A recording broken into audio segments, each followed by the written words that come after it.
कभी भी ग्रहों के दशा नहीं पड़ता उनके ऊपर। तो कहते हैं ना, आपका गुरु वीक है जी, आपका गुरु चंडाल योग चल रहा है, आप पुखराज पहन लीजिए, पुखराज। आपका मून वीक है, आप मोती पहन लीजिए, मोती। आप पन्ना पहन लीजिए, पुखराज, पन्ना, मोती, ये वो इमराल्ड, ये सब पहन लीजिए। नहीं जी, एक भक्त कुछ नहीं पहनता। एक भक्त पहनता है तो सिर्फ कंठी माला। जैसे कुत्ता होता है, कुत्ता पालतू होता है तो उसके गले में पट्टी होता है। हम भी पालतू है, किसके? कृष्ण के पालतू है, तो एक कृष्ण का पट्टा है हमारे गले में कि हम कृष्ण से है। गर्व से कहिए कि आप कृष्ण के हैं, कृष्ण के हैं। और इसलिए हरि का नाम क्या करता है? कली कालेर धर्म हरि नाम संकीर्तन। इस कली काल में क्या होता है? कली युगे नाम रूपे कृष्ण अवतार। ये कृष्ण का अवतार है ये हरि नाम। अगर हम कली युग में अगर कृष्ण का नाम नहीं ले रहे तो हम नहीं बच सकते। इस कली काल के जो कलमश है, ये जो डिस्ट्रैक्शन है, ये जो अधर्म है, इससे हम नहीं बच सकते अगर हम भगवान का नाम नहीं लेते हैं। तो भगवान का नाम इतने दिव्य है कि कहते हैं शास्त्र, सांकेत्यम परिहास्यम व्या स्थोभम हेलनम एव वा वैकुंठ नाम गृहणम असे सग्र आहारम विदु। कि कैसा है? अगर आप मजाक में नाम ले लेते हो ना कि अरे क्या हरे कृष्ण करते हो, तुम हरे कृष्ण कर रहे हो, इस उम्र में हरे कृष्ण हरे राम कर रहे हो, ये मजाक में बोला उसने। अगर कोई मजाक में भी नाम ले लेता है ना तो भी उसको फल मिल जाता है कृष्ण का नाम का। अगर मान लो कोई किसी और को इंडिकेट करके नाम लेता है, कोई किसी और को इंडिकेट करके नाम लेता है, अरे राम को बुलाओ यार, राम को, राम क्या कर रहे हो उधर पे, अरे राम चल यार तेरे को बुला रहे कब से, तो कहा क्या? राम राम राम नाम को फल मिलेगा। अरे कन्हैया क्या कर रहे यार तू, अच्छे से पढ़ाई करो, अच्छे से पढ़ाई करो। कन्हैया, कन्हैया का नाम लेने का भी उसको फल मिल जाएगा। ऐसा है। अगर कोई, अगर मानिए राम नाम है, राम नाम के बीच में अगर RAM है, रामा होता है, उसे बीच में अगर हम लोग जे डाल दे तो क्या बन जाएगा? राजमा। राजमा भी अगर हम बोलेंगे ना तो भी हमें राम नाम का फल मिलेगा। भगवान क्या देखेंगे कि वो जे को हटा देंगे और रा और माँ को लेंगे। लेकिन इसका मतलब ये नहीं कि हम जब करना शुरू कर दे राजमा चावल, राजमा चावल, राजमा राजमा चावल चावल, नहीं, ऐसा नहीं करना है। हमें राम नाम ही लेना है। लेकिन भगवान इतने दयालु है, भगवान राजमा नहीं देखते, भगवान राम नाम देखते हैं। हरियाणा, अरे हरियाणा चलता है, हरि आना, हरि एक दिन हमारे घर जरूर आ, हरि आना। भगवान हरि देखते हैं, अरे ये तो हरि बोल रहे, हरि बोल रहे, अरे हरि अब बेटा, हरि अब, हरि अब जल्दी करो, हरि अब, हरि अब, हरि अब, हरि। भगवान हरि को देखते हैं। ऐसा है हमारे प्रभु। अगर हम कुछ और वे में भी नाम ले तो भी प्रभु हमें नाम का फल तो दे ही देता है। अगर हम एक्सीडेंटली नाम ले, एक्सीडेंटली मतलब ऐसे ही जल्दे जल्दे नाम निकल गया एक बार, ए कृष्णा, ए राम, ऐसे एक्सीडेंटली नाम ले तो भी हमें हरि नाम लेने का फल मिल जाता है। ऐसा है भगवान का नाम। एक्सीडेंटली अगर हम भक्ति के कुछ कार्य कर दे तो भी हमें क्या होता है? भगवान हमारे ऊपर कृपा कर देता है। कैसे है कि एक बार एक व्यक्ति था जो कि तुलसी महारानी की सेवा कर रहा था, हर रोज जाता था तो तुलसी महारानी को वो पूजा करता था। तो एक बार वो पूजा कर रहा था, उसने अपने घर के बाहर देखे कि दो लंबे चौड़े व्यक्ति खड़े हुए हैं, एकदम डरावने देखने वाले दो लंबे चौड़े व्यक्ति। तो उस व्यक्ति ने पूछा कि आप दो लोग लंबे चौड़े व्यक्ति कौन है? तो उन्होंने कहा, हम यमदूत है। अच्छा यमदूत, आप मेरे घर के बाहर क्या कर रहे हो? तेरे जाने का समय हो गया है, तुझे हम लोग लेने आए हैं। तुझे हम लोग लेने आए हैं क्योंकि तू तुलसी महारानी की पूजा कर रहा है ना, इसलिए हम सामने नहीं आ पा रहे। अच्छा, मैं तुलसी महारानी की पूजा कर रहा हूं इसलिए आप सामने नहीं आ पा रहे? नहीं, हम लोग तुलसी महारानी के सामने नहीं जा पाते ना। जो लोग तुलसी महारानी की पूजा करते हैं, जो लोग कंठी माला पहनते हैं, जो लोग तुलसी महारानी की पूजा करते हैं, उनके सामने हम लोग नहीं जा पाते। तो क्योंकि तू तुलसी महारानी की पूजा कर रहा है ना, इसलिए मैं तुम्हारे सामने नहीं आ पाता हूँ। तो जैसे हटेगा ना वैसे हम तुझे पकड़ लेंगे।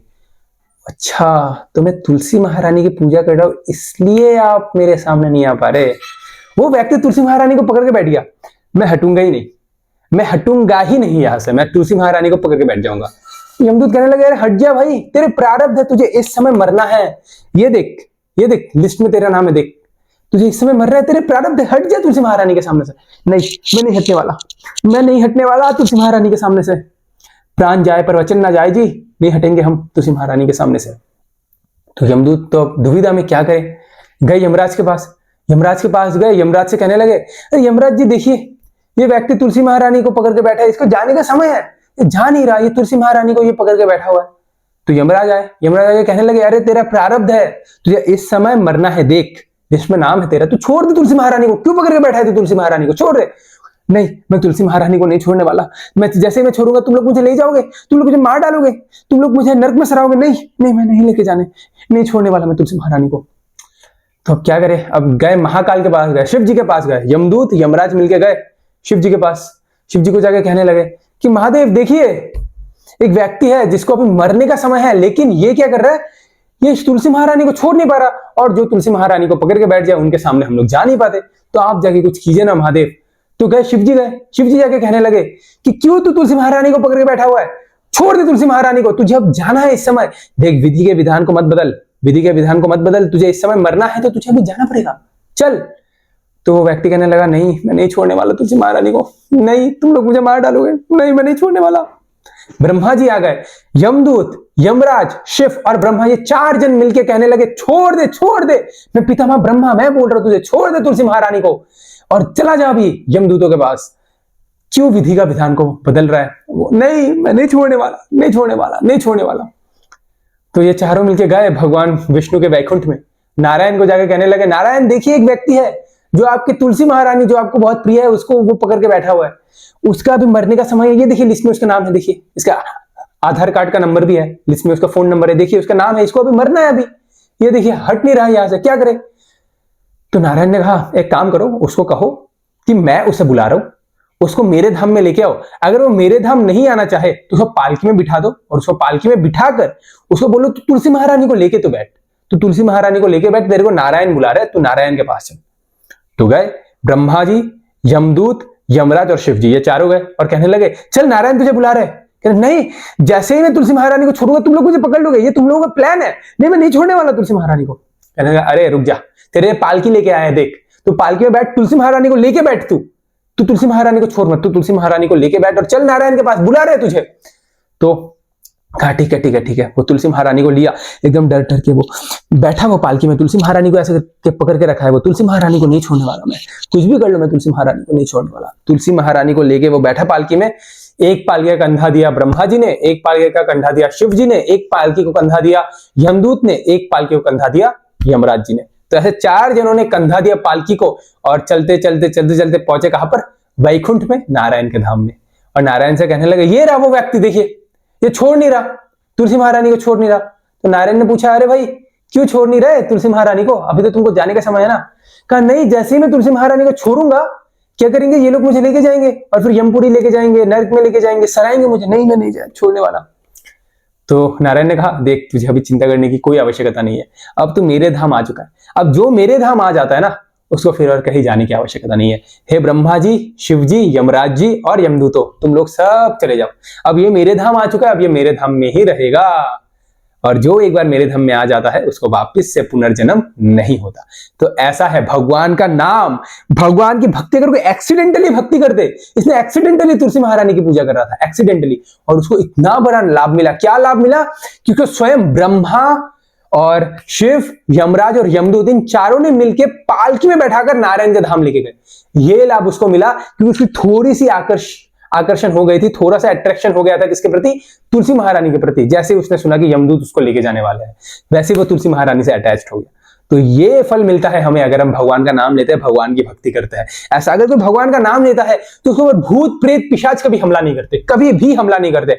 हो सकता है सामने आ जाए, कोई अच्छे से नाम ले रहा है तो सामने आके उसके नाम को सुने, क्योंकि ये भूत प्रेत पिशाच इन्होंने अपने शरीर को नष्ट किया है ना। अगर आप अपने शरीर को नष्ट करते हो, अगर आप सुसाइड कर लेते हो, मान लीजिए आपका 50 वर्ष आपको जीने का आपको आयु मिला था, तो 50 वर्ष जीने के बजाय आपने क्या कर दिया? आपने 25 इयर्स में ही सुसाइड कर लिया। क्योंकि आपने 25 इयर्स में ही सुसाइड कर लिया तो आपका और 25 इयर्स बाकी है। क्योंकि आपका और 25 इयर्स बाकी है और आपने 25 इयर्स में अपना बॉडी को त्याग दिया, तो वो जो बाकी 25 इयर्स है ना, उसके लिए आपको एक बफर बॉडी दी जाती है, और वो बफर बॉडी होती है भूत प्रेत पिशाच की बॉडी। जितना ज्यादा आपका पाप रहेगा उतना ज्यादा आपको बॉडी मिलेगी। कम पाप भूत की बॉडी, ज्यादा पाप प्रेत की बॉडी, और ज्यादा पाप पिशाच की बॉडी, और बहुत ज्यादा पाप तो ब्रह्म राक्षस। ऐसा तो क्योंकि उसने अपने शरीर को नष्ट करने का उसको पाप मिला है, तो इसलिए वो भूत प्रेत पिशाच की योनि में हो जाता है, और वो वहां से भक्त की तलाश में रहता है कि कहीं पर एक भक्त मिल जाए और उसके मुख से मैं शुद्ध नाम हरि नाम सुन लूं और मैं तर जाऊं। तो भूत प्रेत पिशाच भी उस व्यक्ति को कभी नहीं पकड़ते, आसपास हो सकते आ जाए और हरि नाम सुन के चले जाए। ऐसा तो ऐसे व्यक्ति के ऊपर भूत प्रेत पिशाच भी कभी हमला नहीं करते। ऐसा होता है। इसलिए तो जब कोई व्यक्ति मरता है क्यों कहता है राम नाम सत्य है? हम लोग तो कभी नहीं कहते शिव नाम सत्य है, गणेश नाम सत्य है, दुर्गा नाम सत्य है। हम लोग क्यों कहते हैं राम नाम सत्य है? क्योंकि राम नाम ही सत्य है, यही नाम आपको तारेगा। और ये राम नाम सत्य है, वो मरे हुए व्यक्ति के लिए नहीं कह रहा, वो तो मर गया, वो तो मर गया, उसको अब राम नाम सत्य है बोल के क्या होगा, उसने तो पूरी जिंदगी भर राम नाम नहीं लिया। ये राम नाम सत्य है उन लोगों के लिए बोला जाता है जो कि उस व्यक्ति को शमशान में लेके जाता है कैरी करके, जो कि उस व्यक्ति के सामने आसपास रहता है कि ये व्यक्ति मर गया, उनके रिलेटिव्स के लिए बोला जाता है राम नाम सत्य है। क्यों? क्योंकि देखो ये तो मर गया, इसने तो राम नाम नहीं लिया, इसने अपने पूरे जिंदगी मजा किया, ये सोचे कि मैं नहीं मरने वाला, लेकिन इसको भी मरना पड़ा, इसने राम नाम नहीं लिया। अभी आप लोग तो राम नाम ले लो, आप लोग तो राम भजन कर लो, इसलिए कहते हैं राम नाम सत्य है। ये उन लोगों के लिए, वो मरा हुआ व्यक्ति के लिए नहीं बोला जाता, ये हम लोगों के लिए बोला जाता है। भाई अभी तो नाम ले ले, भाई अभी तो नाम ले ले, राम नाम सत्य अभी तो कर ले, क्योंकि वो तो मर चुका है, तू तो तर जा भाई राम नाम लेके, तू तो सुधार ले अपने जीवन को। तो ये हम लोगों के लिए बोला जाता है। और अगर वो राम नाम लेता है तो क्या होता है, शास्त्र बताता है भर्जनम भाव बीजानाम अर्जनम सुख संपदम तर्जनम यमदूतानाम राम रामेति गर्जनम, ऐसा होता है। अगर कोई राम नाम लेता है तो क्या होता है, भर्जनम भाव बीजानाम, ये जो भव सागर का जो बंधन है, जन्म मृत्यु जरा व्याधि का जो बंधन है, ये जो रिपीटेड बर्थ एंड लाइफ का जो लाइफ एंड डेथ का जो बंधन है ना, क्या होता है, ये भर्जनम, ये खत्म हो जाता है। और तर्जनम सुख संपदम, आपके जीवन में सुख संपत्ति आती है, किसकी, नाम राम नाम की सुख संपत्ति आती है। और तर्जनम यमदूता नाम, यमदूत जो है वो तर जाता है, यमदूत उसके सामने नहीं आते। जो हरि का भक्त होता है, जो कृष्ण का भक्त होता है, जो भगवान श्री राम कृष्ण हरि का नाम लेता है, उनके समक्ष कभी भी यमदूत नहीं आते। तो आप लोगों के लिए एक बैड न्यूज है, अगर आपको मन था कि एक बार यमदूतों के अगर एक बार दर्शन हो जाए, आई एम सॉरी, यमदूत के दर्शन तो आपके कभी नहीं होने वाले। क्यों? क्योंकि आपने कृष्ण का नाम ले लिया, आपने हरि का नाम ले लिया, अब यमदूत तो आपके सामने कभी नहीं आने वाले। लोग यमदूतों से डरते हैं, लेकिन यमदूत उन भक्तों से डरते हैं जो कृष्ण के शरण में है, राम जी के शरण में है। ऐसा है, यमदूत उनके सामने कभी नहीं जाते, क्योंकि अगर यमदूत उनके सामने जाएंगे तो विष्णु दूत उनको पीट के भगाएंगे। ऐसा है। तो ये होता है राम नाम। और राम रामेत गर्जनम, अगर हम राम नाम लेते हैं तो ये जो गर्जन है राम नाम का, ये हमारे सारे पापों को मुक्त करता है, हमें सुख संपत्ति देता है और हमें यमदूतों से बचाता है। देखिए हमारा गोल सिर्फ नर्क से बचना नहीं है, सिर्फ नर्क से बचना नहीं है, हमें स्वर्ग भी नहीं जाना, क्योंकि आप नर्क जाओ या स्वर्ग जाओ, आपको वापस से इस पृथ्वी में आना पड़ेगा। स्वर्ग जाओगे तो पुण्य खत्म होगा तो इस पृथ्वी में आओगे, नर्क जाओगे तो पाप खत्म होगा तो इस पृथ्वी में आओगे। दोनों में ही आपको इस पृथ्वी में आना होगा और पृथ्वी में आके आपको जन्म मृत्यु का चक्कर चलते रहेगा। हमें जाना है भगवान के धाम, गोलोक वृंदावन वैकुंठ, वहां हमें जाना है। वहां जाएंगे तो क्या होगा, वापिस से हम इस पृथ्वी में नहीं आएंगे। भगवान श्री कृष्ण भगवत गीता में कह रहे हैं अर्जुन को, या ब्रह्मा भुवना लोका पुनरवर्तीनो अर्जुना माम उक्तेतु कौन्तेय पुनर्जन्म न विद्यते। हे अर्जुन, तुम यहां से लेके ब्रह्मा जी तक के लोक तक चले जाओ, लेकिन तुमको वापिस से पुनर्जन्म लेना पड़ेगा। एक दिन इंद्र भी मर जाएंगे, एक दिन सूर्य देव भी मर जाएंगे, एक दिन अग्निदेव भी मर जाएंगे, उनको भी इस पृथ्वी में वापिस से आना पड़ेगा, क्योंकि वो सब स्वर्ग के वासी है, सब स्वर्ग के वासी मर जाएंगे। एक दिन ब्रह्मा जी भी खुद मर जाएंगे जब उनके 100 साल पूरे हो जाएंगे। ऐसे तो कोई अमर नहीं है। तो कृष्ण कहते हैं चींटी से लेकर ब्रह्मा जी तक अर्जुन कोई अमर नहीं है, लेकिन अगर कोई एक बार मेरे धाम में आ जाता है ना अर्जुन, एक बार मेरे धाम में आ जाता है तो क्या हो जाता है, वो वापिस से इस पृथ्वी में जन्म नहीं लेता। भगवान कहते हैं ना तद भास्यते सूर्यो ना शशांक ना पावका यद धाम यद गत्वा न निवर्तन्ते तद धाम परमम मम, कि मेरा जो धाम है अगर उसमें एक बार कोई चला जाता है ना अर्जुन, वो वापस से संसार में नहीं आता। ऐसा तो कैसे करके भगवान का नाम ले, भगवान कहते हैं तस्मात् कालेषु सर्वेषु माम अनुस्मरणेन युद्धचा मयि अर्पिता मनोबुद्धिर माम विवशस्य संशया। अर्जुन तुम जो भी काम कर रहे हो, जो भी कार्य कर रहे हो, मेरा स्मरण करके करो। ऐसे नहीं कि पहले काम कर लो उसके बाद मेरा स्मरण करो, नहीं, मेरा स्मरण करके काम करो। जो भी काम कर रहे हो आप, पढ़ाई कर रहे हो, जॉब कर रहे हो, बिजनेस कर रहे हो, मेरा स्मरण करके करो। मेरा स्मरण करके करोगे तो क्या होगा, ये जो फल है ये आपको क्या करेगा, ये आपको मेरे तरफ लेके आएगा और मृत्यु के बाद आपको मेरी प्राप्ति होगी, मेरे धाम में आप निवास करोगे। तो ये कहते हैं कृष्ण। ऐसा है। तो अगर हमें इस संसार से बचना है, नर्क और स्वर्ग हमें दोनों में नहीं जाना, हमें संसार से बच के कहा जाना है, भगवान के धाम जाना है। तो नर्क से बचने का रास्ता क्या है, कृष्ण का नाम, हरि का नाम। शास्त्र कहता है कि हरेर नाम हरेर नाम हरेर नाम एव केवलम कलयो नास्तेव नास्तेव नास्तेव गतेर अन्यथा। ये हरि का नाम हरि का नाम हरि का नाम ही एकमात्र उपाय है, और कलयुग में और कोई उपाय नहीं है, नहीं है, नहीं है। ये है हरि का नाम। सुखदेव गोस्वामी श्रीमद् भागवतम में कहता है कलेर दोष निधय राजन अस्तिये को महान गुना कीर्तनत एव कृष्णस्य मुक्त संगा परामृजेत। कि हे महाराजा, हे महाराज परीक्षित, ये कलयुग जो है ये दोषों से भरा हुआ है। ये कलयुग में सिर्फ दोष है।